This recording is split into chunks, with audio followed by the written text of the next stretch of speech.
Olá, turma do sexto ano, tudo bom com vocês? Estamos na nossa aula hoje de quarta-feira e na nossa aula de hoje que é de literatura. Bem, na nossa aula anterior nós falamos sobre o Clínica de Repouso, do autor que é o Dalton Trevisan.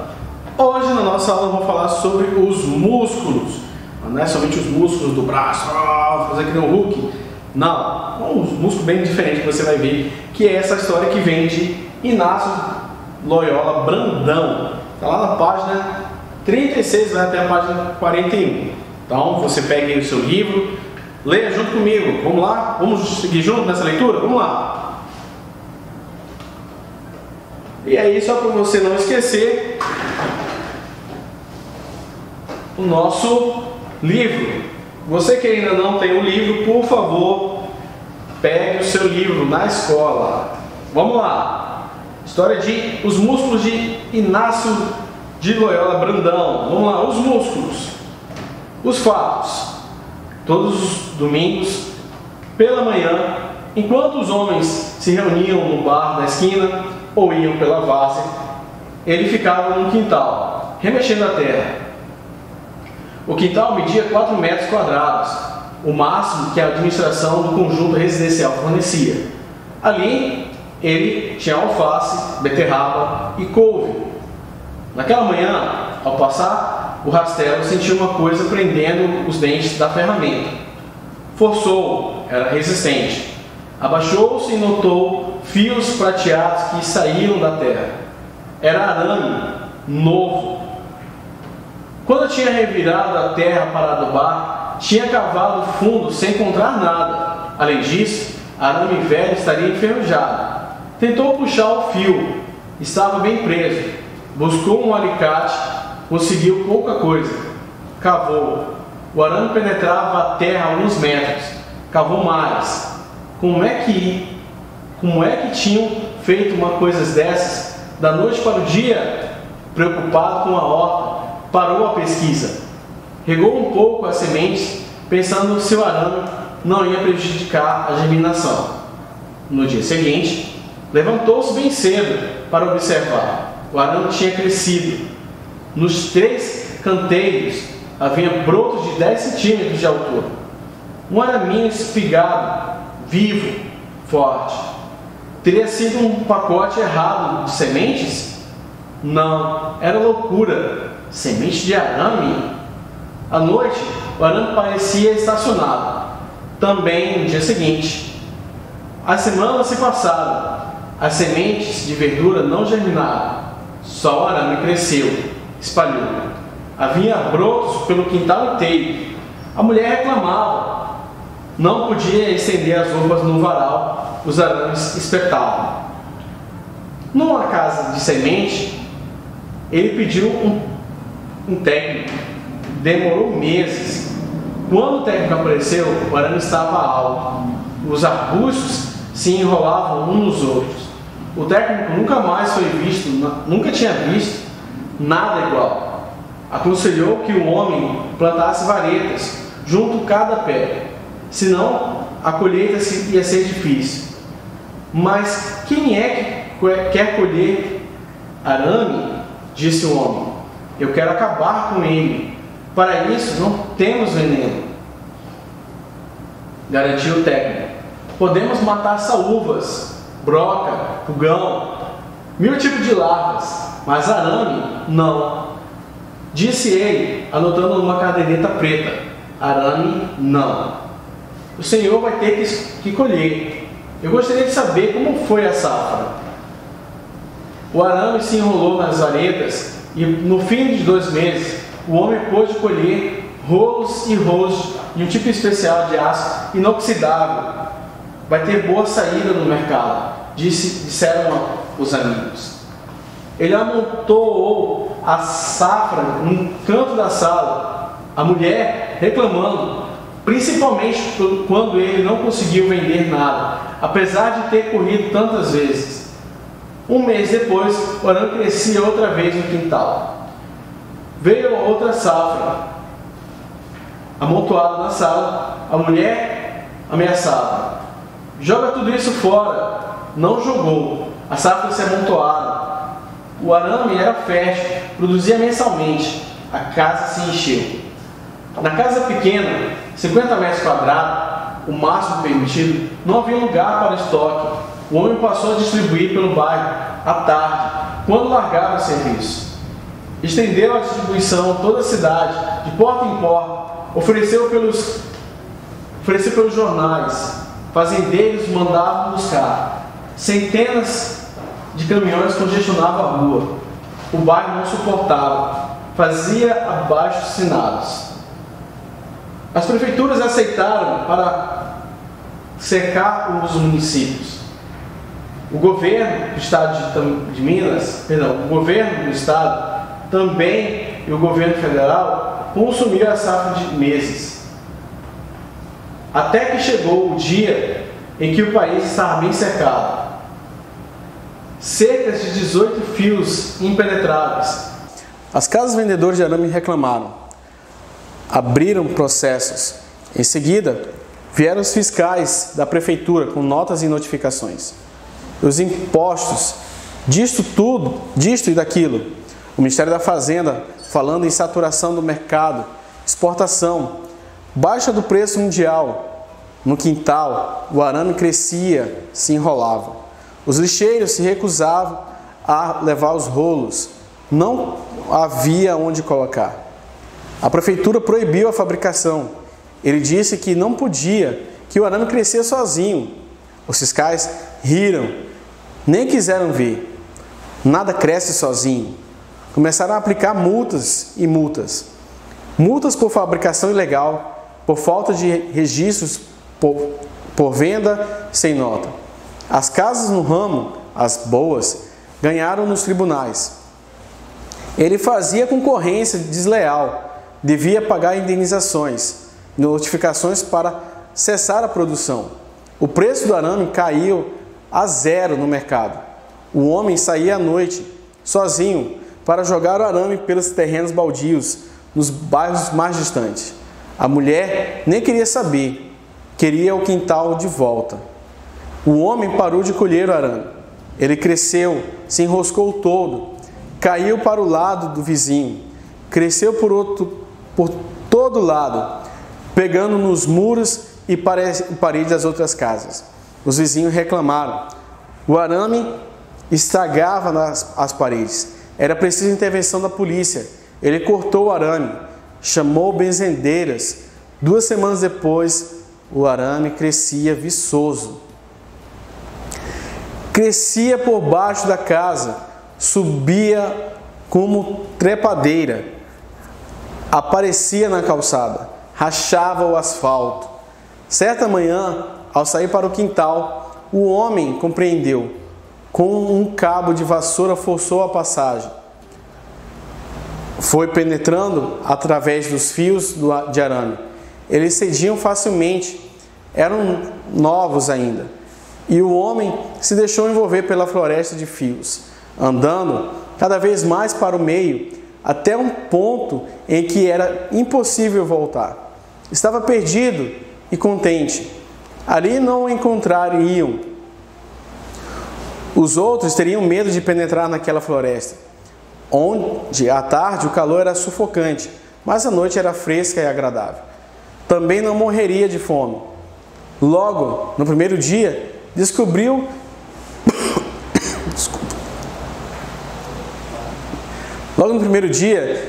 pequenos insetos prateados, de aspecto não repulsivo.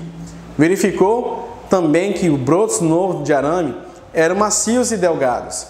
Descobriu que no centro daquela floresta havia um tipo de arame grosso e o que ao pé deles haviam bulbos de água. Percebeu que durante o dia o sol penetrando na densa vegetação de fios inoxidáveis produzia reflexos, desenhos.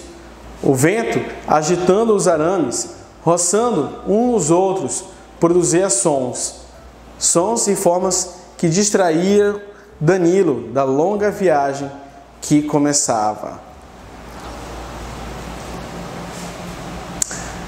Observou aí que, no caso, o músculos não está se referindo somente ao músculo, no caso, normal do corpo, mas está dizendo em relação à força. Porque no caso, quando ele começou a plantar, naquela parte em que foi dado para ele plantar, ele acabou percebendo um certo nascimento de um certo arame que dava frutos e frutos, ou seja, crescia e crescia. E aí, no caso, ele tentou de todas as formas fazer com que parasse aquele crescimento. Nada deu certo. Acabou sendo prejudicado, acabou sendo multado, e aí outras empresas entraram contra ele, como você acabou de ver. E aí, no final das contas, ele, cansado de até chamar uma benzedeira para tentar acabar com aquilo dali que lhe dera muito prejuízo, acabou que ele sendo vencido por esse arame. E aí, no caso, ele acabou percebendo um outro lado, um lado onde nem tudo ali, isso quer dizer que nem tudo é somente coisas ruins, quando você consegue observar de uma outra forma. Talvez você está aí nessa pandemia, vendo todas as formas, coisas, tudo é ruim, ficar em casa, ficar assistindo as coisas, ficar assistindo outras e não poder ir para tantos lugares, isso é ruim. Quando você olha para as coisas ruins, de fato elas serão ruins. Mas quando você consegue observar de outro modo, você está em casa, você tem uma casa. Quando você, por exemplo, mas tem que ficar aqui somente em casa, mas você está em família. Você tem uma família, você tem um lugar para você deitar, você tem suas coisas para você estudar, você tem seus brinquedos ou seus objetos de valor. E tudo isso é um privilégio. Então, deixe de olhar para o lado crítico da coisa e olhe para o lado certo. Então, essa é uma parte boa aí, que esse conto pode deixar para nós. Certo, turma? Então, vamos para a nossa mensagem de hoje, que vem de Confúcio, um filósofo chinês. Ele diz assim: o homem superior atribui a culpa a si próprio, o homem comum os outros. Então, e aí, você é uma pessoa superior ou uma pessoa comum? Certo? Então é isso, turma. Nós vamos finalizando por aqui. Essa foi a nossa história de hoje e espero que vocês tenham gostado. Um abraço virtual para vocês e até a próxima. Tchau, tchau.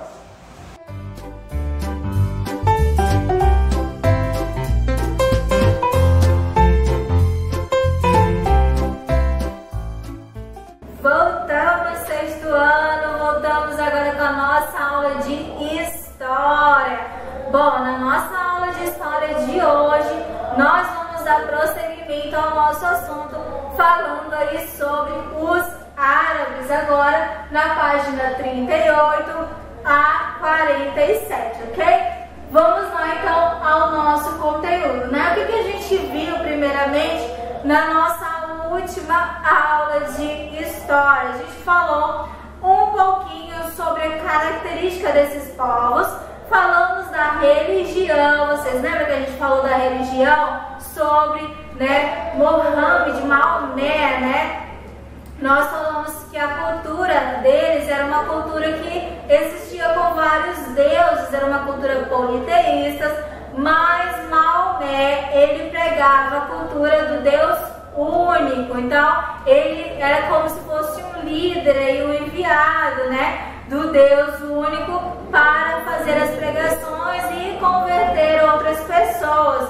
Foi um assunto que a gente viu na nossa última aula, certo? Olha só, a gente falou da localização, como é que está se referindo, ao local onde a conquista de territórios é grande. Por quê? Porque ele fica aí entre o Mar Vermelho, entre o Mar da Arábia e o Mar do Golfo, ou seja, é uma área de crescente fértil, uma área propícia à agricultura, propícia à comercialização de produtos também pela sua localização. A gente falou aí da cultura de Mohammed, onde ele acreditava em ser um deus.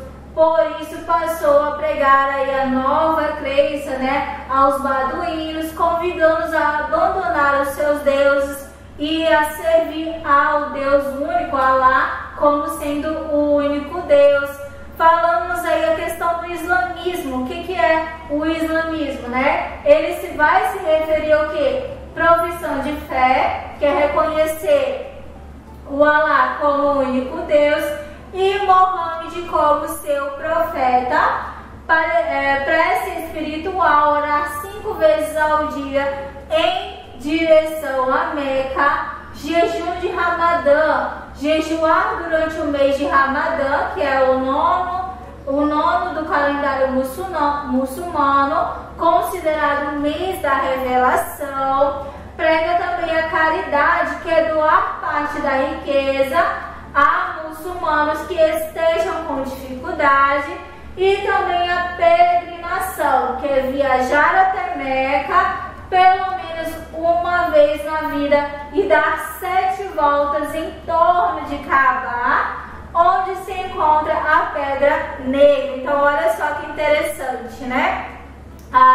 O islamismo é a religião onde ele vai pregar a cultura de Deus único, como sendo aí a única religião existente no local da Arábia. Então, Mohammed, ele pregava ali as pessoas, e dentro dessas pregações havia aí o chamado islamismo, ou como se fossem, ele pregava a Bíblia, né? A Bíblia, no caso, o livro, o Alcorão, no caso, para eles, que é o Alcorão, e dentro do Alcorão existiam aí essas leituras aí, ok? Que eles deveriam seguir, no caso, né? São questões leituras no qual eles deveriam seguir. Aí ele vai demonstrar o seguinte, que a religião islâmica é monoteísta, baseada na crença em que Allah, que significa Deus no idioma árabe. Então, a crença de Deus único, ok? Essa aí referente à religião. Então, a gente vai continuar falando um pouquinho sobre essa questão aí. Aí, olha só. Dentro dessa religião, ele vai dividir aí os 2 grupos, né, religiosos. Nós temos aí xiitas e sunitas. Acompanhe a leitura aí. Que em decorrência das disputas para saber quem deveria liderar os fiéis como sucessor do profeta, surgiram divisões internas no islamismo. Os sunitas são os seguidores do primeiro califã, Abu Bakr, companheiro de Mohammed na Hégira. Constituem a maioria dos muçulmanos, cerca de 80%. Baseiam-se no Alcorão e na Sunna, nome dado ao conjunto de ensinamentos que o profeta deixou, tendo por base a própria vida, e do qual deriva do nome sunita. Para os sunitas, não era preciso ser descendente da família de Mohammed para assumir o posto de califã, no caso chefe e supremo do islamismo. Então, para o povo sunita, para ser um líder não tinha que ter descendência, ou seja, meu pai foi líder e eu vou ser líder. Não precisava dessa descendência, não. Para os xiitas, outro grupo também religioso, o parentesco com o profeta seria uma condição para suceder, ou seja, já era o contrário dos sunitas, né? Os xiitas não, ele já precisava ter uma hereditariedade, né? Passar de pai para filho, de pessoa, no caso, de parente, ser parente daquela pessoa. Razão pela qual não aceitaram a liderança de Abu Bakr, mas apenas de Ali, genro de Mohammed, olha só, casado com sua filha Fátima. E aí, atualmente, os sunitas são maioria em países como Arábia Saudita, Egito, Turquia e também a Líbia. E ele vai destacar o seguinte, que enquanto os xiitas, eles são maioria no Irã e também no Iraque. Então ele vai destacar o seguinte, que para os sunitas não precisava ter nenhuma hierarquia, não precisava ter parentesco nenhum para seguir essa religião, diferentemente de quem? Dos xiitas, que precisava sim ter o parentesco.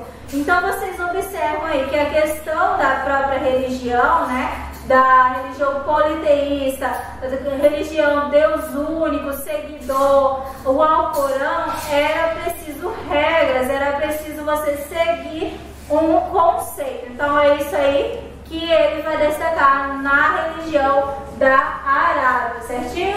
Aí ele vai destacar também outra coisa, as mulheres. O que ele vai destacar? Que muitas vezes o islamismo é associado a uma crença que tira a liberdade das mulheres ou as coloca em situação inferior ao homem. Então olha só como é que é realizada essa questão da religião aí.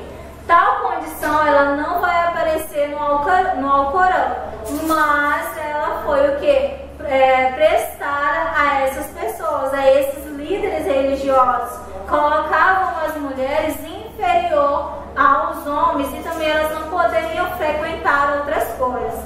E aí eu destaquei para vocês, para que vocês realizassem essa pesquisa aí. Você vai encontrar alguns símbolos lá no material de apoio de vocês, das três principais religiões: judaísmo, cristianismo e também o islamismo. Eles têm grande significado para esse povo aí. Então vocês vão pesquisar qual a importância desse significado aí, ok? Seguindo então, desse aqui para vocês, eu achei muito interessante aí no livro a interpretação religiosa que esses povos tinham relacionado às mulheres. Olha só, durante décadas, os conservadores se apoiaram em interpretações rigorosas do Islã para justificar a proibição de dirigir, havendo até mesmo a alegação de que as mulheres não eram inteligentes o suficiente para assumir aí a direção de um veículo, né? Então foi isso aí que eu destaquei no livro de vocês e eu achei bem interessante.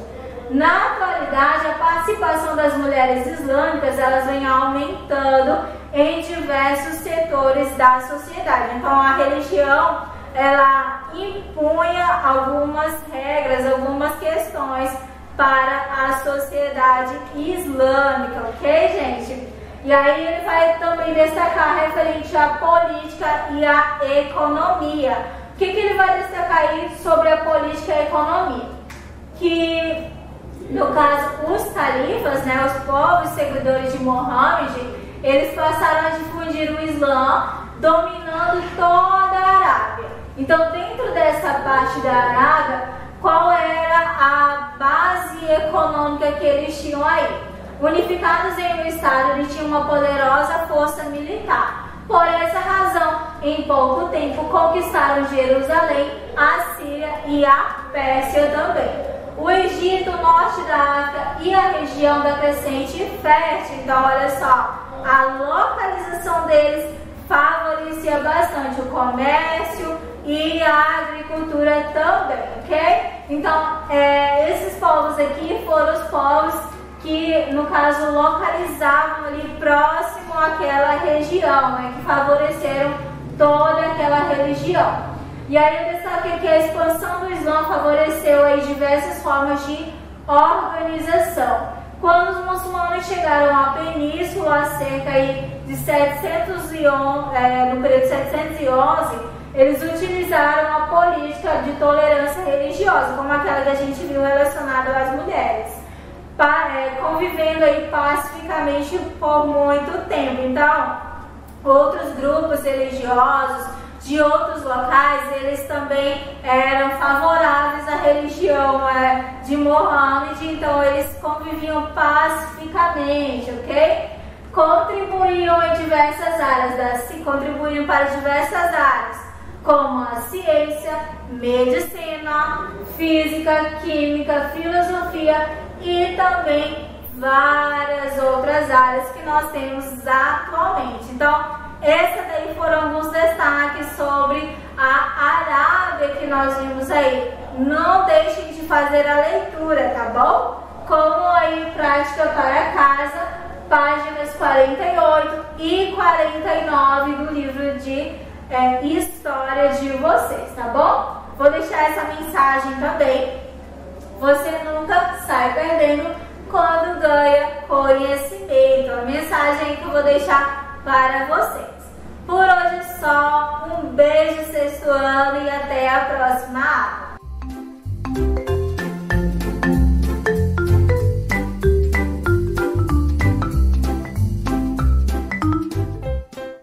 Bem-vindo sexto ano, bem-vindo também à nossa aula de geografia. Olha só, o que nós vamos ver hoje na nossa aula de geografia? Nós vamos dar continuidade aí ao nosso assunto, falando sobre a ação humana na atmosfera e também nas formações vegetais. Nós vimos durante as nossas aulas de geografia até o momento sobre os impactos, né, que o homem ele causa na atmosfera e também na natureza, ele modifica o meio ambiente. Assim também como a atmosfera ela retorna com esse impacto para nós, como no caso aí as fumaças, as ilhas de calor impedindo, né, com que a camada de ar quente ela saia. Tudo isso aí é causado pelo quê? Pela ação humana, a questão da poluição, a questão aí das construções. São alguns dos assuntos que nós vimos durante a nossa aula de geografia, ok? Então, hoje a gente vai dar continuidade.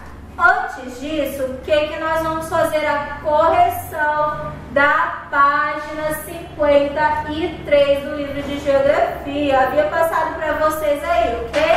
Vamos lá.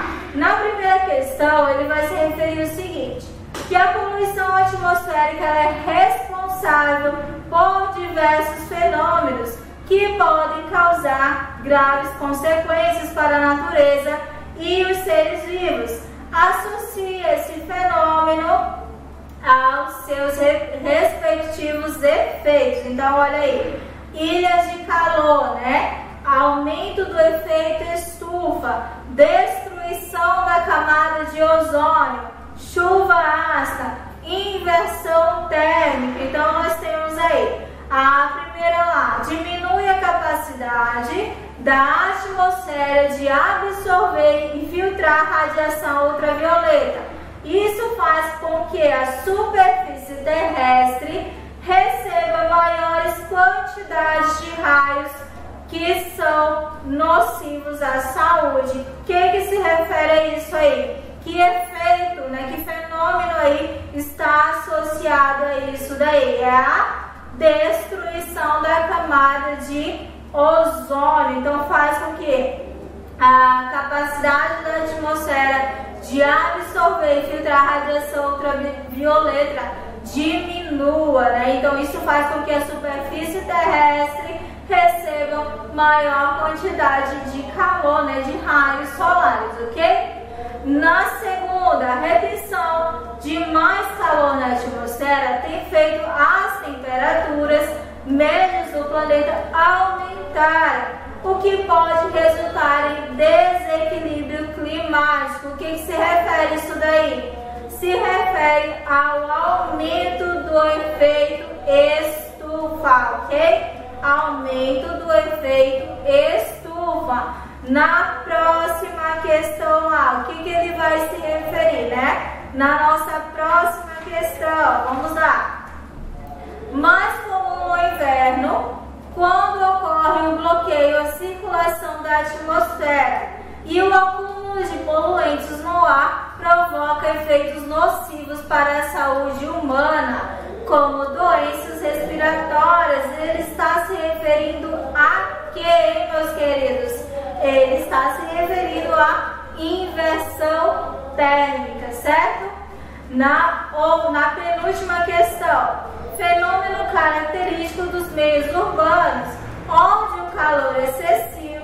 há calor excessivo, além de afetar a saúde, resulta em mais consumo de energia e chuvas mais intensas e destrutivas. Então, ele vai se referir que às ilhas de calor, ok? E a última questão lá, que é a chuva ácida. Eu coloquei para vocês só a sequência correta, tá bom? Na questão número 2, né?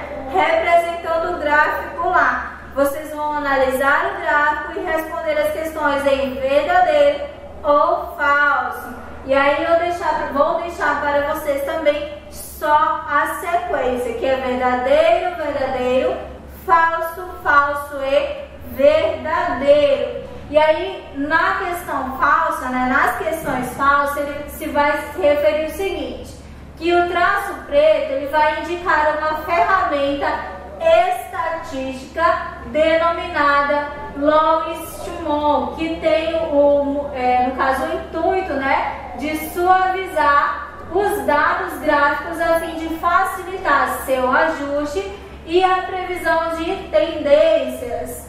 Apesar dos períodos de queda da temperatura, cientistas afirmam que há uma relação entre o aumento da emissão de gases do efeito estufa e o aumento da temperatura atmosférica. Então, olha só como funciona esse processo aí. A questão da amostra do gráfico de 1880 até 2020, né? Até os nossos dias atuais. Aí nós temos os pontos de média anual, que é o calor, né? A questão da anomalias de temperatura. Lembra que eu mencionei para vocês, cheguei a mencionar para vocês que relacionado ao clima, né? O clima ele não muda, mas ele pode o quê? Variar, ele pode sofrer mudanças. E aí essas mudanças estão recorrentes a isso daqui, a este processo, né? A questão da variação, anomalias de temperatura. Pode ficar mais quente? Pode ficar mais quente devido à ação, ao processo humano no meio ambiente, na natureza também, no nosso espaço também, ok? Então, vai ficar aí essa correção para vocês, certinho? Seguindo aí na página 58 também, né, a nossa outra correção aí. O que ele vai se referir na página 58? Quais são os títulos do mapa? Então, o mapa referindo lá na página 57. Nós temos a vegetação original e Brasil e vegetação natural, né, atual. No caso, a comparação aí. Na segunda questão, que paisagem vegetal ocupava originalmente a maior parte do território brasileiro? A floresta amazônica. Na terceira questão aí, qual a paisagem vegetal original que predominava na unidade de federação onde você mora? Então, a questão pessoal, certo? Questão 4, que indica a rachura na legenda dos mapas. Ela vai indicar áreas, né, ocupadas pela atividade humana ou antropizada, ou seja, aquela área que foi totalmente devastada. Na questão 5, localize a floresta tropical e o cerrado nos mapas. Compare as áreas ocupadas por essas duas paisagens. Além disso, vocês deveriam explicar qual é a conclusão que vocês chegaram. Vamos lá. É possível concluir o quê? Que as vegetações elas foram bastante devastadas pela própria ação humana, também pelas outras áreas remanescentes. Então, essa daí é uma opinião. Não sei qual foi a conclusão de vocês, ok? Nesses dois mapas aí apresentados a vocês foi o assunto da nossa última aula, né? Referimos sobre a ação do homem na natureza, no meio vegetal. Então a gente comparou os dois mapas, nós fizemos a análise desses mapas aí, nos referindo tanto aos dias atuais como também antigamente. Ele vai apresentar dentro da nossa legenda o mosaico da agricultura, da paisagem, que é toda essa área litorânea, formação vegetal, aquilo que ainda está intacto, na formação savânica, né, aquela formação que ela se originou naturalmente e também realizado pela agricultura. Foi o assunto da nossa última aula de geografia. Relacionamos também aí os principais motivos, né, do desenvolvimento desmatamento entre 2010 e 2012. O que vocês podem concluir relacionando aí esse gráfico?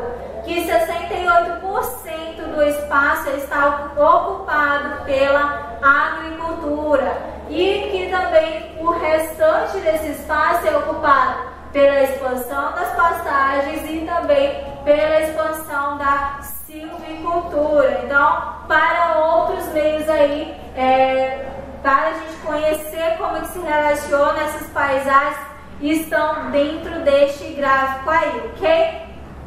Seguindo aí, a gente falou, né, que nos últimos anos essa devastação dessa floresta, dessa vegetação, ela foi totalmente aí, está sendo, no caso até atualmente, agredida pela ação humana. E que esse espaço aí, nós estamos vendo, o que está acontecendo? Ontem, por exemplo, né, pode acontecer a questão das queimadas em uma área, mas essa vegetação, ela pode voltar ao seu destino original ou não. E também pode acontecer pela própria ação da natureza, né? A questão da temperatura, do clima, da questão da própria o tempo em si, pode acontecer com que as queimadas ocorram pela ação da natureza.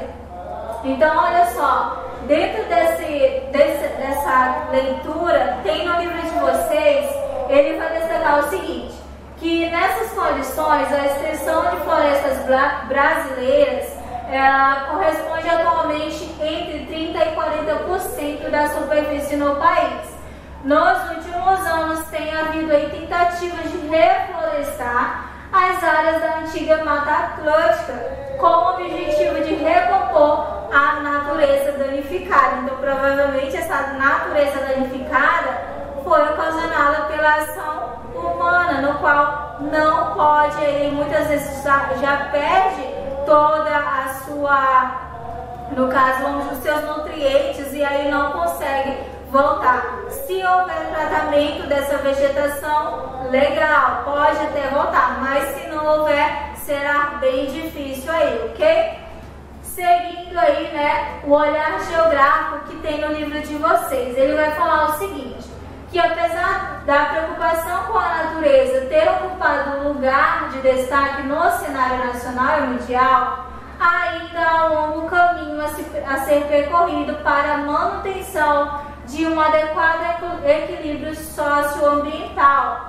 Um exemplo de ação humana que provoca desequilíbrio ambiental são os desmatamentos, que interferem na degradação do solo, no regime pluvial e dos rios, na pesca e em vários outros fenômenos. Então, gente, olha só o que está acontecendo atualmente nesse cenário brasileiro e em outros países também. A questão das queimadas, que está devastando tudo, e essas queimadas, ela vai afetar somente as áreas florestais?